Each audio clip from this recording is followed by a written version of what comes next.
Tam fam, please welcome to the studio, Lisa Wright.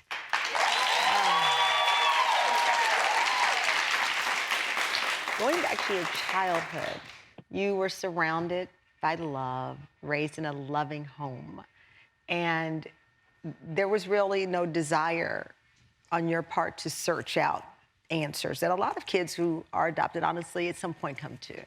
You know, my mom made sure that I felt good about being adopted. She told me that my biological mom loved me so much, but she knew she couldn't take care of me. And she allowed her to take care of me instead. And so she really just painted a picture of, you've got two moms who love you so much. And so, you know, from that, I never felt angry or, you know, upset or abandoned. Yeah. There was just a little part of me, you know, I didn't look like anyone in my family. And it was just glaring all the time because everybody looked like each other except for me. And so that was something that was just always with me. But in terms of being happy, I was. In terms of love, I had lots of it. It was just that little, you know, that little feeling knowing that, you know, this is your family, but this is not where you came from. Your parents passed away in 2006 and 2010. Yes. And you say you felt like an orphan at the age of 54. I did. You know, my daddy passed away in 2006, and my mom passed away in 2010. And I just remember having a conversation with my son, and I said, you know, when you lose your mom, you just feel like you're just out here in this world all by yourself, you know, just lost. And, you know, I think that there was some divine intervention, and I think my mom looked down and said, this girl needs some help. So we're gonna step in. So you went to the space of feeling lost. You go through, you take the DNA test after your son pushed you. My son, Nick, said, Mom, go take the DNA test. And at the time, he just said, take it so we can find out what we're made of. Because, you know, we didn't know, right? And I thought, okay, you know, I'll do it. You know, there was there's always been a small part of me, you know, that felt like even if I did try to look, like, I don't know what would happen. I don't know if I would be accepted. I don't know if I would be rejected. I don't know if I was some secret. I just didn't know. And part of me didn't want to know, you know, because everything was fine. When your fears of maybe being rejected or this part of the story that wouldn't turn into the beautiful journey that it has, when that fear was not real and your uncle said, you were lost and we've been waiting to find you. What was that like? My uncle, I spoke to him on the phone, and this all took about a matter of an hour, honestly. It was really quick and really fast, and I'm telling him what I knew about my biological mom, and halfway through my sentence, he just stopped me and said, Lisa, let me just stop you right now. And I thought, okay, he's gonna tell me to never contact him again and to never call him again, and this is why I didn't want to do this. But he said, Lisa, let me stop you right now. You're my niece, and at this moment, you're my favorite niece. And When we come back, Lisa Googled her birth mom's name.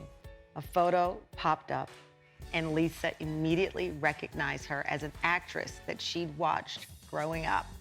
Coming up, we'll meet Lisa's birth mom, and you'll find out who she is next. We are back with Lisa Wright, who recently reunited with her birth mother 50 years after she was put up for adoption. When Lisa went in search of her mom, she put the name in given to her by her uncle, and this is who she found.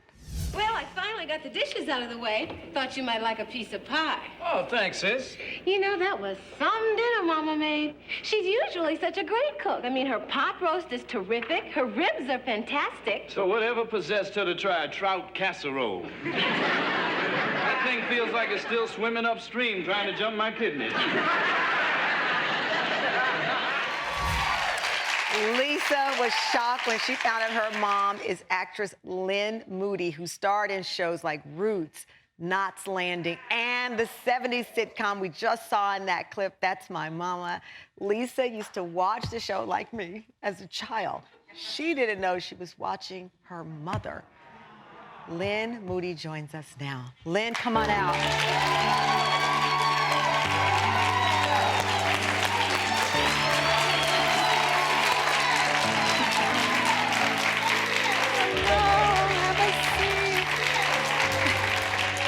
Oh my gosh.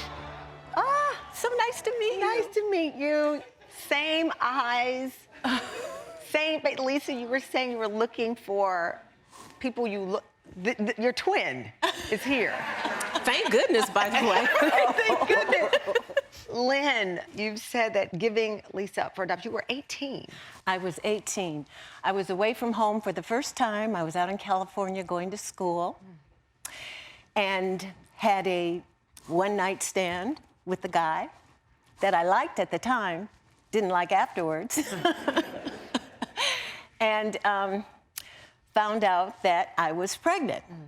So my parents, you know, were conservative. My father was a doctor, actually, in Chicago. And so they found a home for unwed mothers that they sent me to, where I stayed for the next 8 months because I entered really early.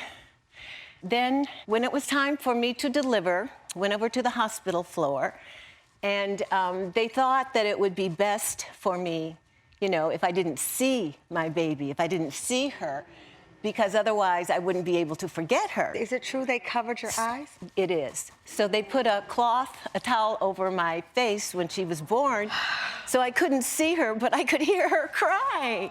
I could hear her crying. And I said, "I'm sorry, baby, I'm sorry." And they took her away, and I never saw her again.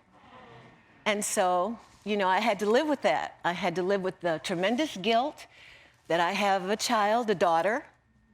She's out there. I don't know if she's alive, if she's happy, if she's hungry, if she's safe, if she's secure. Nothing, because I had to sign away all my rights in order for her to be adopted. Yeah. And so I just tried to learn how to live with it and go on with my life, and we never talked about it in my family. Did you, when you were in your career and you were doing these shows and you're on TV, did you ever wonder, like, she might be watching me? You know what? I never did. You never wondered. I was so full of guilt that even when good things happened to me, you know, when I got great roles, Knots Landing, So, That's My Mama was the very first series, I still had this hole, you know, this pain, this guilt that I was living with, that I left this baby. Yeah. And I don't know that she was adopted. They told me she would be right away But you because didn't of know. things, but yeah. Lisa, Yes. it is not lost on me that you go on the internet and you find your mama on That's My Mama. I mean, I know. like, I mean, you can't make it I up. know. You can't make You're it like, up. That's my mama. Yeah. That's incredible. I know. Well, the first thing that I thought, when her photo popped up, I looked at it, and that was the first time I saw someone who looked like me. Yeah. So that was the very first thought that I had, was like, oh my goodness, this is who I look like. I finally see someone who looks like me. Like, this is why I look this way. Yeah. And then 15 seconds after that, I went, wait a minute, you know? And I went, oh my God. And then I went, oh my God, I watched, it was like must-see TV in my household. Yeah. So Yeah. we all sat around the TV to watch That's My Mama. I was like 10 years old, 9 years old, you know, when this series started. It was a big, huge deal. Huge show. It was huge. It was a big deal, Yeah. you know, and that's what we did. And I have a friend, her name is also Lisa, and she said, don't you remember when we were little, I used to say, that lady on TV looks just like you. And I said, you probably did. And I was like, okay, whatever, you know. And, you know, because who knows? Like, You both were living just a few miles apart in LA, so you decided to meet up the very next the day. very next day. And you brought a birthday card?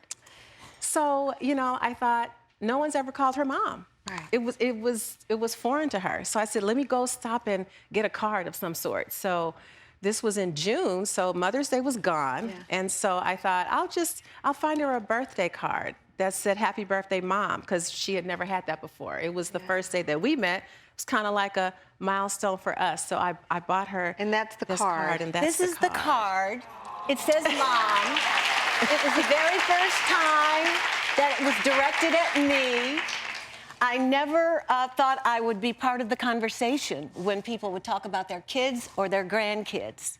And so at my stage of life, when I never got married, I never had any other kids, I thought, my God, look what God did for me. And when my brother called and said that a woman has contacted him, and her name is Lisa, and she thinks I'm her uncle, immediately something happened to me. A primal sound came out of me. It was like I was in labor all over again. It was like I was delivering all over again. I fell on the ground. I was in a fetal position, and I was just screaming at the top of my lungs. It was fetal. I wasn't in control. My sister didn't know what to do with me because I was incontrollable. All of that 50 years of was that coming out. up. Going back to the fact that your face was covered and you couldn't see her, and then you see her. Yes.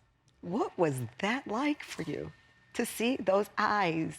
Listen, this has been the most healing process for me, because all of these years of guilt, even like I said, when good things would happen, there was still that hole, that unhappiness, that deep, that knowing that I'm a mom somewhere. Yeah. So when I see her, I know I did the right thing. Yeah. It took all this time for me to know I did the right thing. I was 18, her family that adopted her, they were in their 30s.